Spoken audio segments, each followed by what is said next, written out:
எல்லார் வீடுகள்லயும் அதிகமா சமைக்கப்பட்ட ஒரு லஞ்ச் மெனு தான் குக் பண்ண போறோம். அதுதான் தக்காளி முட்டை தொக்கு. இது ரைஸ், சப்பாத்தி 2த்துக்குமே ஒரு பெர்ஃபெக்ட் மேட்சா இருக்கும். இது செய்றதுக்கு ஃபர்ஸ்ட் ஒரு பேன்ல எண்ணெய் ஊத்தி அது சூடானதும் கடுகு போட்டு பொரிஞ்சதுக்கப்புறம் கொஞ்சமா சோம்பு ஆட் பண்ணிக்கோங்க. கட் பண்ண ஒரு பச்சை மிளகா, ஒரு கொத்து கருவேப்பிலை ஆட் பண்ணி நல்லா வதக்கிக்கோங்க. கட் பண்ண ஒரு பெரிய சைஸ் வெங்காயம், பொடியா கட் பண்ண 2 மீடியம் சைஸ் தக்காளி ஆட் பண்ணி நல்லா வதக்கிக்கலாம்.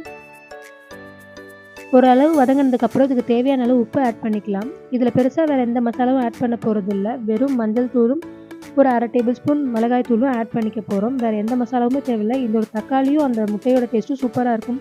கொஞ்சமா தண்ணி ஆட் பண்ணி நல்லா கொதிக்க விடுங்க. இது ஓரளவு கொதிக்கும்போது இதில் நான் 2 முட்டை ஆட் பண்ணிக்கிறேன். முட்டை ஆட் பண்ணதுக்கப்புறம் ஒரு 1 மினிட் குக் பண்ணாலே போதும். ஒரு நல்ல கன்சிஸ்டன்சிக்கு வந்துடும். ரொம்ப ட்ரையாக குக் பண்ணிடாதீங்க. ஓரளவுக்கு கிரேவி மாதிரி இருக்கட்டும். கடைசியா இதில் கொத்தமல்லி போட்டு நல்லா கிளறி விட்டு இறக்கிடுங்க. அவ்வளோதான். ரொம்ப சிம்பிள் அண்ட் குயிக்காக செஞ்சிடலாம். நீங்களும் ட்ரை பண்ணி பாருங்கள். பிடிச்சா லைக் அண்ட் கமெண்ட் பண்ணுங்கள். நம்ம சேனலை சப்ஸ்கிரைப் பண்ணிக்கோங்க.